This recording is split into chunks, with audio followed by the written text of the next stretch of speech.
Welcome back to the channel. Today, well, let me tell you what happened first thing this morning. Well, I got to start back at yesterday. We were planting corn, and it's getting a little dry around here, and the wheat's already heading out. So we're going to get some water put on the corn land and the wheat land. So, well, some of our pivots you can start with a telephone. Turn it on, turn the well on. It runs a complete circle or whatever degrees you got it set at. And after it runs, that makes that revolution or whatever, it'll shut itself off. It'll shut the pivot off. It'll shut the well off. But not all of them are like that. Some of them are older pivots, and some we're renting. And those wells are not tied directly to the pivot. So you can turn the pivot on. If the pivot gets stuck, the water keeps pumping. It doesn't shut the water off, which is not a good thing, but it's what we deal with. So on those pivots, we constantly have to keep them checked and watched and make sure they do what they're supposed to be doing. So anyway, getting back to yesterday afternoon late, Paul was finishing up planting corn for the day, and he had turned on, I think he had turned on maybe 2 or 3 of the ones with the phones on them, you know, with the access, the phone controls it. And those are the new ones, like I say. I won't worry about them, but he turned 2 of them on, which are rather long pivots. They're 7-tower and 8-tower pivots. And each one of those towers represent like 205 feet or something like that. So, and I saw them spraying yesterday before I went to the house at 8 o'clock in the afternoon. But I had forgot about them, and I know Paul had forgotten about them. So I'm laying in bed, sleeping. 4 o'clock this morning, I kind of woke up and dawned on me. I said, my God, them pivots are still running. I hope they're still running. So I rush out there in the dark, you know, from a little flashlight, and check them. And they're hard to see at night now, but I know they were still spraying water because I could see the water being sprayed, but I couldn't tell if they were still walking or not. So, but after all my checking and got it done and all, they were still walking, luckily, because when they stop, if the pivot stops and that water keeps running, you create a lake in the field, drown your corn, you kill your wheat would fall down, and I mean, just not a good scenario. But so anyway, that's how my morning started off.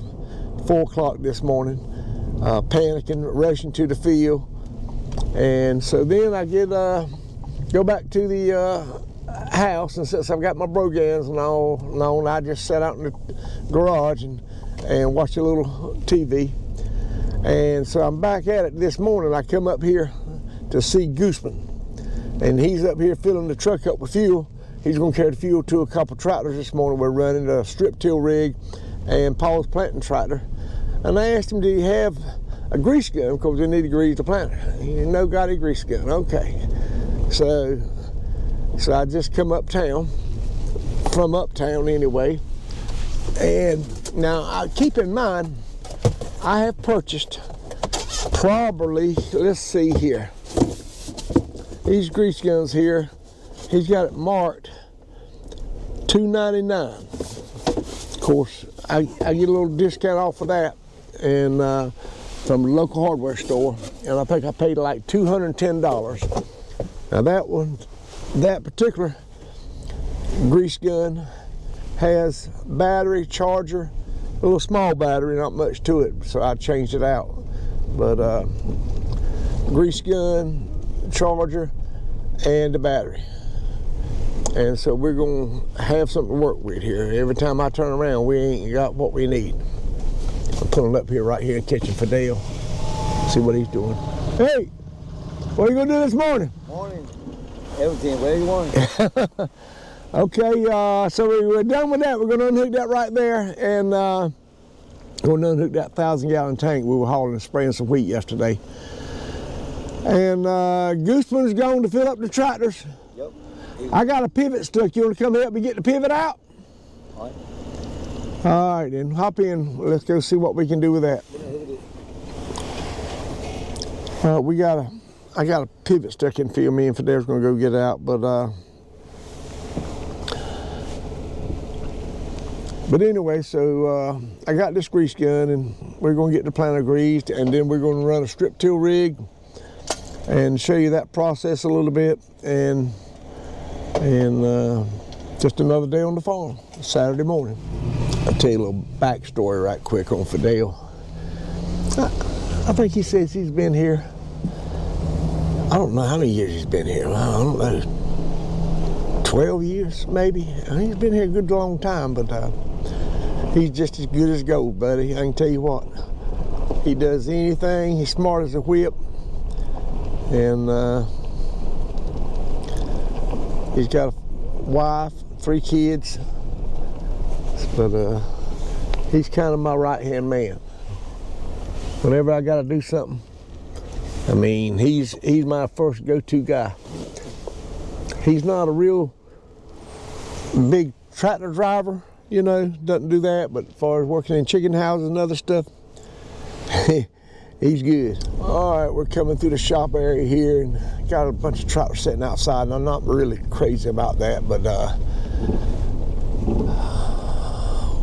we've been spreading litter, but we've got most of the litter spread, and we got chickens put in this morning. I mean, this is just basically a normal day for us. It's beautiful weather. It's going to be up in the 80s today. Let me pull right down through here, and I'm going to show you these chickens that actually came just yesterday. I've showed you the chickens before, but you may not always see all the videos. So I like to add a little something interesting in. Look at these birds here. How about that? Listen to that. Hear that little rustling sound? It's their feet on those paper trays.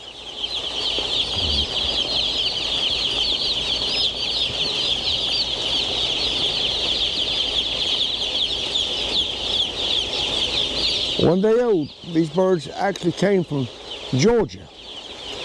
So the truck had to leave North Carolina, go all the way down to Georgia and get the birds. And I assumed they got them early yesterday morning, and they finally made it back to our farm about 8 o'clock last night. So we just dumped them out and got them here at that time.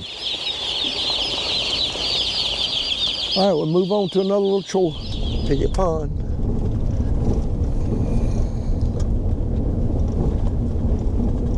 A little bit of a breeze this morning. Got a few ripples on the pond. This land right here has already been planted in corn. It should be coming up maybe in a couple of days.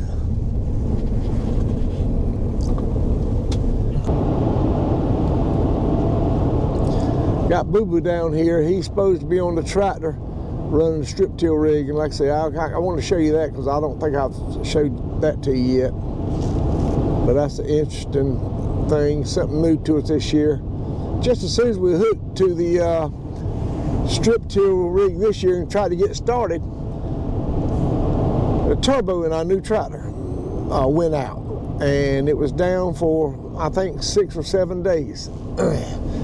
And that got us behind, so we've been having to run this thing here day and night. And Boo Boo's service truck. I gotta go find out about where he is, but my nephew Elwood helped me out. He got on the tractor the other night when Jeremy got off of it at about 8 o'clock in the evening, and Elwood ran it all night long. Kind of got us caught up a little bit. But I'm gonna turn in here because this is the pivot back here that's stuck. I'm not exactly sure where Boo Boo is, but we'll find him. So right here's what we got here. Let's see, it's dry now. Back when this pivot was walking, it was stuck.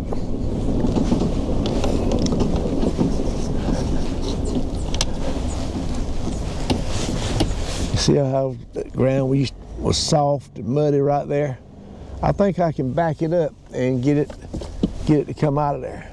Let's go try it.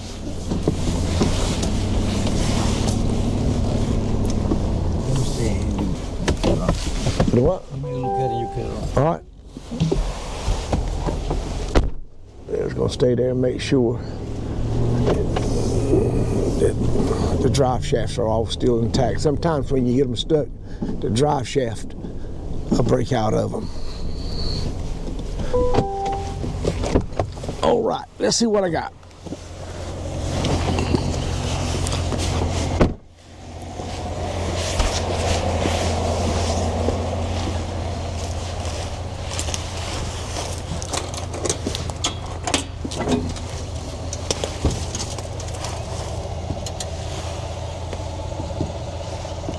All right, you're gonna have to override this thing a little minute.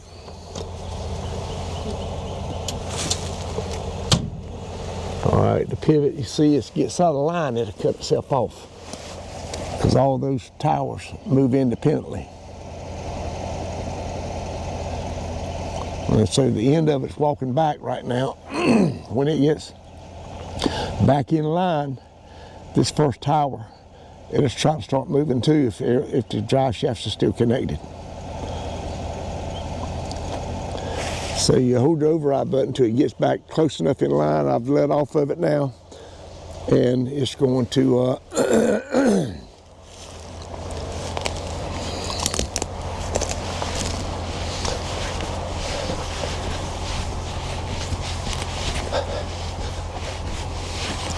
I'm gonna walk out here and just see what it does here. It should come out. Let's hope it does. If not, we had to hook a tractor and a strap to it and pull it.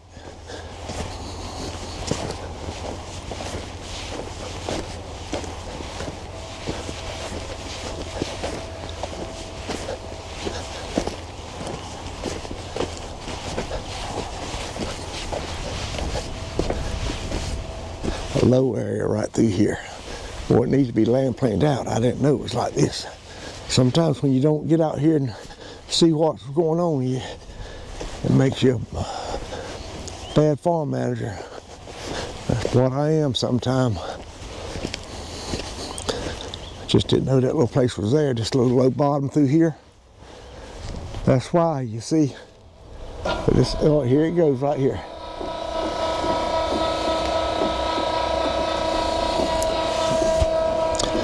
And this got switches up at the top.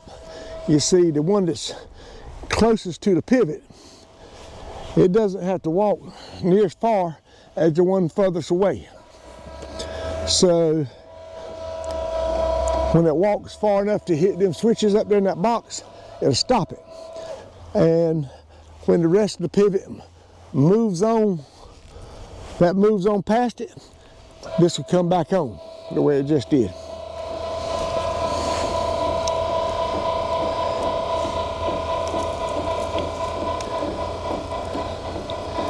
So that's good. Now what happened to it when it was coming this way, and it was into all this mud right here, and it got stuck, and it just couldn't go fast enough. Everything else kept moving because it was up there on high ground. And whenever it hit got far enough to put a little bend in that rubber pipe up there, it hit the switch, and that cut everything off. Now I have had a pivot before the switch was bad and it didn't cut off, and the rest of the pivot kept walking on around and broke right there and fell on the ground. Tore 2 towers down. So mishaps like that happen.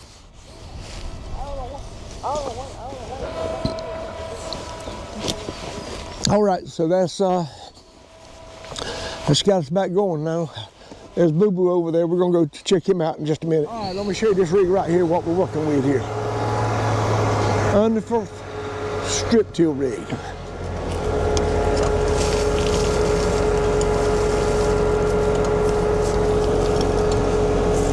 Something about that right there ain't working good. Let's figure out what's going on. Oh yeah, this guy's just kind of hung up, dragging out. All right, this is a coulter blade here, and some road cleaners. These actually throw it back away, the trash off the road. This knife cutting subsoiler here cuts down about 16 inches and fills back up the trench with these. packs it down and firms it up with these heavy rollers right here. 12-row unit. If you hit a stump or a root, a rock, whatever, these are on springs right here. There's springs inside these tubes right here, and they'll kick up and get over your obstruction and kick back down. I'm gonna ride with Boo Boo here around and show you what it looks like from the cab. All right, got the Boo on it. Coming around, let's see this process right here. We normally turn around like this and just kind of get close to our intended line we're supposed to be on, which does our spacing and all for us. And when it gets close like that, Boo Boo's got a little button over there with a steering wheel on it. He'll hit the button now, then let go of the steering wheel. There you go. And then now it's driving itself. He hits the button, lets it down. And there we go. And then we're off and running. But you can probably run in 10th gear here. What do you think? I started hitting something. Yeah, that old ground right there. Uh-huh. Yeah, when we get a lot of structures in the ground, roots and stumps and all, it's paid not to go too fast because it's kind of a violent thing when them things trip.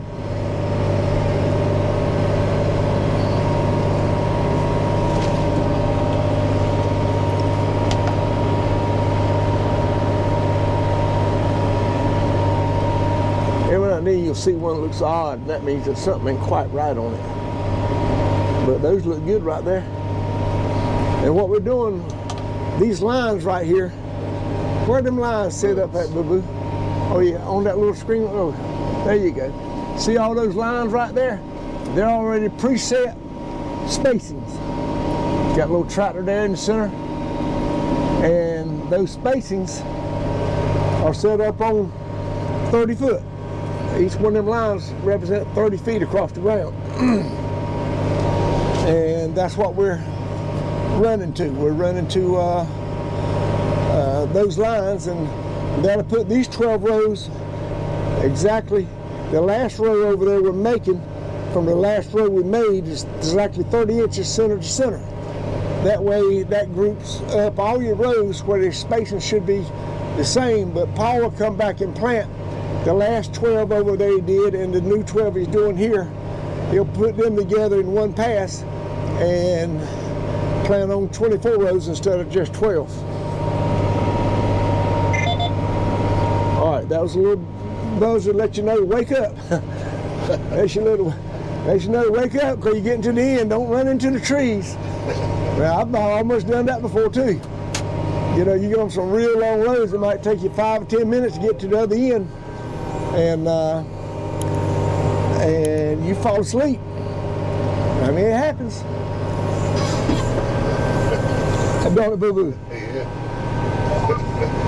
So when you're up here and you got it back going, what it does is it records your last turnaround. So in other words, this time, Boo Boo's going to carry it probably a lot further on this time and go all the way to the wheat field. And it'll set his turnaround line back toward the wheat field when he gets down. So this is the first year we've strip tilled. I tell you, my neighbor right here, Mark and John Davis, they strip tilled last year, I think, for the first time, and I was real impressed with what they were doing and all. And of course, we've been wanting to change anyway, but last year was an extremely dry year, and I'd come by their corn every day, and their corn was not twisted up. That was a big hit right there with a stump.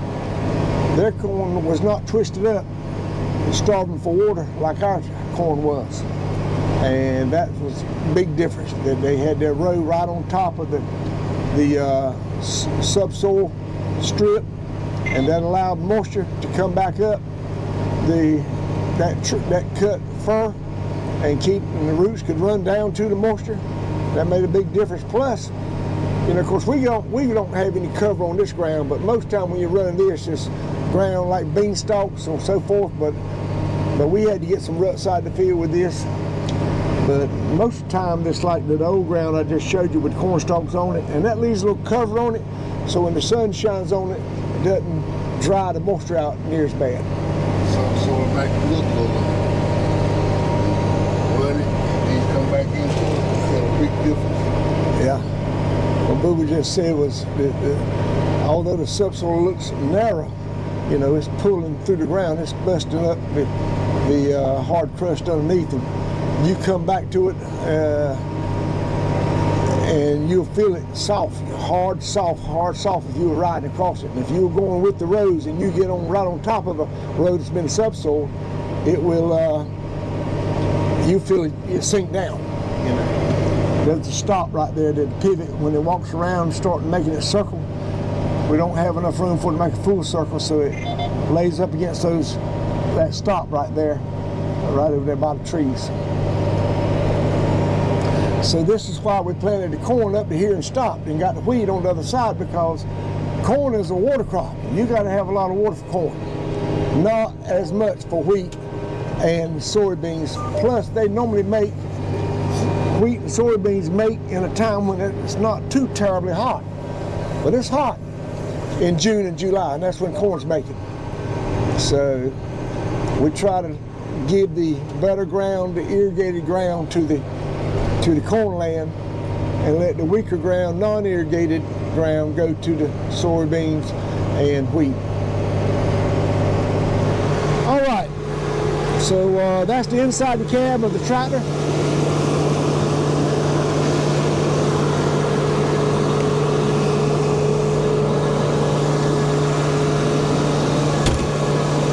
Big old tires right here. I'm gonna show you the tractor right here.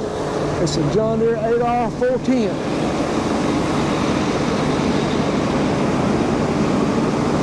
Full set of weights. We actually got water in the tires, front tires, to give it some extra weight on the front, because this thing right here is heavy. And you need the extra weight on the front so it don't make it light on the front end. There's that subsoil down in the ground right there. There's the process.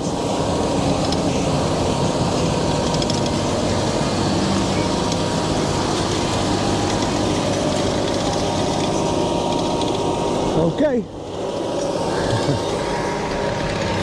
Move on to another issue. Paul called me and said one of my pivots is not right over there, so he wants me to get that going. So here we go. I did want to show you this. Look at this little thing right here. Little drone. That's what I film my drone footage with. I mean, it ain't no bigger than a minute. Got a good camera on it. See, I got number 3 on it. That means that was the 3rd one I bought. So it took a little learning curve to learn how to fly them. I'm still not that great with them, but I think I've got, like I say, that is the 3rd one I bought. So anyway, this little controller right here. No, it's working all right. So we keep right on moving. Come back and check this other pivot here. I'll see it spraying water.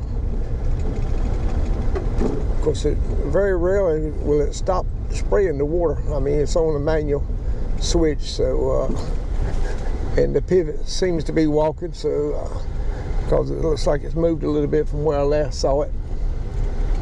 You have to make a mental note where they are, and so when you come back 2 to 4 hours later, you got to make sure it's moved a little bit.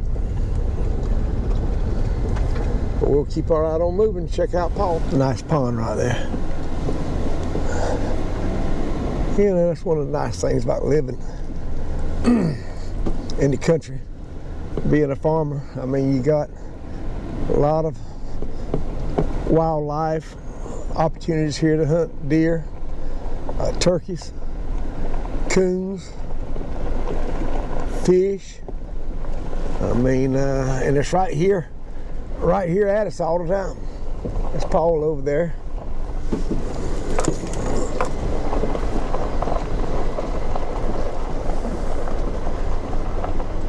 He's in a 100 and I think it's about 180 acre field right here, maybe 165, and that might be what it is. But he started on it this morning, so probably around 7:30, 8 o'clock. By the time I got the planter rolling, I had to grease it first, fill it up with fuel and that kind of stuff. But he probably got rolling by 8 o'clock. So he's planting 17 acres an hour, he said. And he's not running very fast. I'm gonna say if he's running 5 miles an hour, it's gonna be about the tops.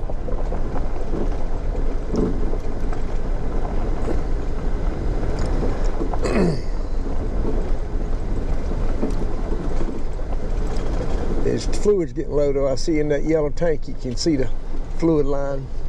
It's getting down kind of low, but he's also got 1,000 gallons on the tractor unless he's already used it.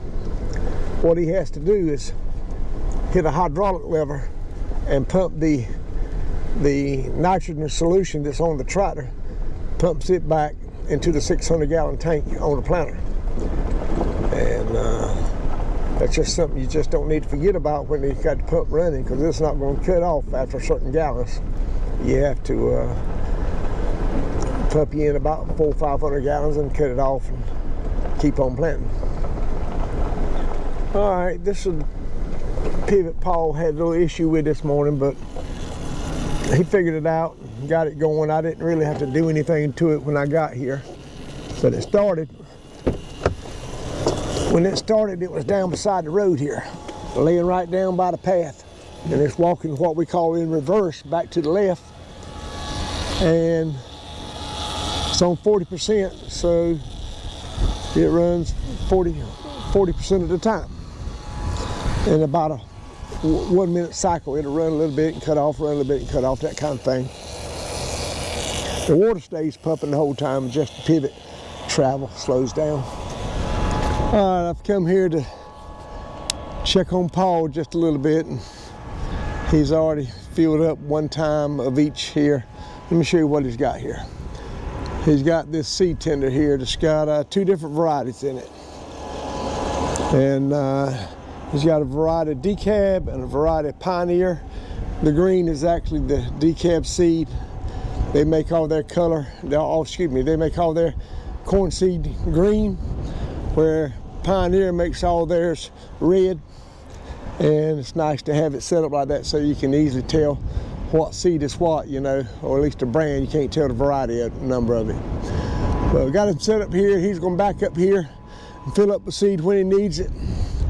And he'll also need some pop-up that's going right on top of the corn seed at 4 gallons per acre.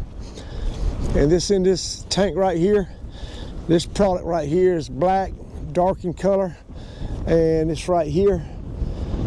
And so he's got a 1,000 gallon tank. I do 250 acres, so he's got all he needs today. And then we have 2 10-wheelers here. He's got a Chevrolet here, and on further down, way down there, you see a Peterbilt. Both of them have 3,000 gallon tanks on them. And this has got nitrogen solution. I think it's a 30% nitrogen solution. And he's already filled up one time out of it there, and some sight gauges on them to keep up with it. And when this truck runs out, I'll carry it back to the house and fill it back up again, bring it back to the field. But while I'm gone, since this is the volume of stuff, this stuff is such high volume, it needs more than one truck, because I might not can fill it up before I get back with the other, so that he don't stop. I've got 2 trucks to do that with. Now this other stuff up here, of course the seeds, you know, this is, you know, you can get one fill up out of it and plant 250 acres, and the same thing with this one right here. You can plant 250 acres, so it uses up at a lot slower rate. Kind of windy today, very windy, about 25 mile an hour winds blowing.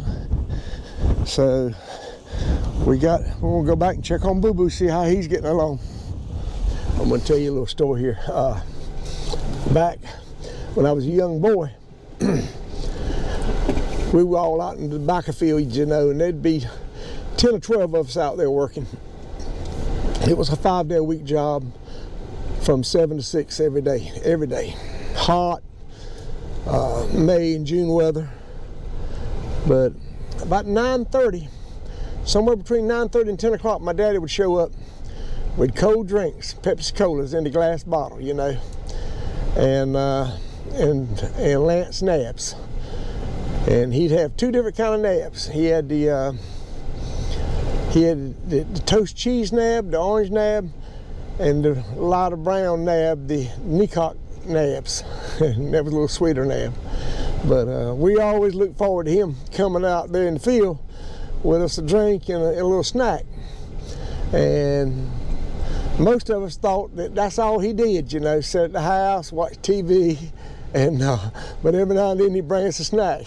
But let me tell you something. Now I'm my daddy now, and I know that he's doing a lot more. He did a lot more than that, and I'm doing a lot more than that. Although today's relatively slow, but you know, you have to solve your problems while somebody's sitting on the seat of the tractor. You think you're working hard there? That's nothing, absolutely nothing, compared to what you got to run down the problems of what they need at the hog house, what they need at the chicken houses. This is not working. My gator don't run. My tractor won't crank. I need some fuel, you know. I need some Roundup to spray around the houses. I need this, you know, I need that. Darn, man, it'd run you ragged. And but so I know he did a lot more than just bring us a drink and nab. And so I just want to kind of share that with you, let you know that what Daddy always called this piddling. Well, I got to go piddle. And so I reckon that's what I'm doing today, piddling. So I'm just riding around, taking a few shots on the videos, and checking on Boo Boo, make sure he don't break a bolt that he don't have, or need a wrench he don't have, and one thing or another. And Fidel and Gooseman are working at the chicken houses. I'm gonna ride down, check on them. So it's just a constant little thing. You got to keep your pivots running. Keep everybody Paul's got to have seed and fluid, and of course I saw to that late yesterday afternoon. He knocked off about 6:30. I worked on till about 8 o'clock until I got everything to the field, so he'll be ready to go this morning. And so, but anyway, that ain't nothing but farming. That's what a farmer does. He's a makeshift electrician, makeshift plumber, welder. I mean, when you're farming, you got to do a little bit of all of it. So, and that's what we do. That's what we've always done. So let me head on down the road here, and I'll go check on Boo Boo. He's about a mile down the road. I've got to the field where Boo Boo is. And I'm gonna just pull in the driveway here just a second, see what it's got. So he's already worked this field back up to the highway here. And it looks like he's leaving a lot of turning rows, but that is a lot of turning rows, but it's 120 feet of inrows.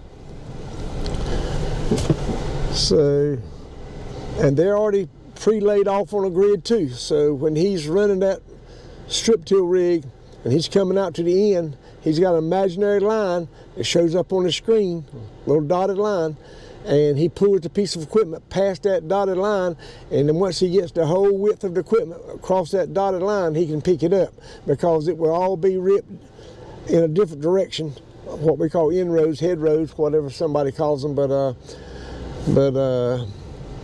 so there's no really advantage sitting there doing it twice. And to kind of give you an idea, a lot of these fields rows are short and the inrows are long, and they got different shapes to them and all. Elwood, my nephew, was running a tractor the night before last, and he said it took him 2 hours to do the inrows, and that's going around the field 4 different times. It took him 2 hours. So it does take some time to do them. But Boo Boo seems to be getting along pretty good. He's already walked the pivot that was out in front of him, and he worked up on the back side of the pivot and got it right close to the center. And then we turned it on in reverse and let it back across and let it walk where he had already run the ripper. So he won't have to move the pivot anymore. But he'll have to come back and do all these inrows here that's not done. But he's working from where he is now over there back to the woods. Let's see what Boo Boo wants right here. One little footnote of what I'm showing you we're doing. You know, most of what I'm showing you has been in some big fields, but not all our fields are big. This field right here, I think, is 4 to 5 acres. And so you got to move all your equipment down here just to do 4 to 5 acres. So we got a little bit of it all. We got the good, the bad, and the ugly.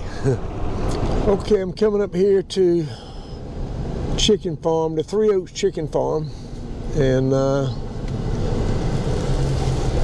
this farm right here has been built for 19 years, and those 3 oaks right there, big old oak trees, here long before I was ever born, probably a couple hundred years old. That's where I got the name of the farm from, them 3 oaks. So we come down here, I see Fidel and Gooseman down here with their service truck.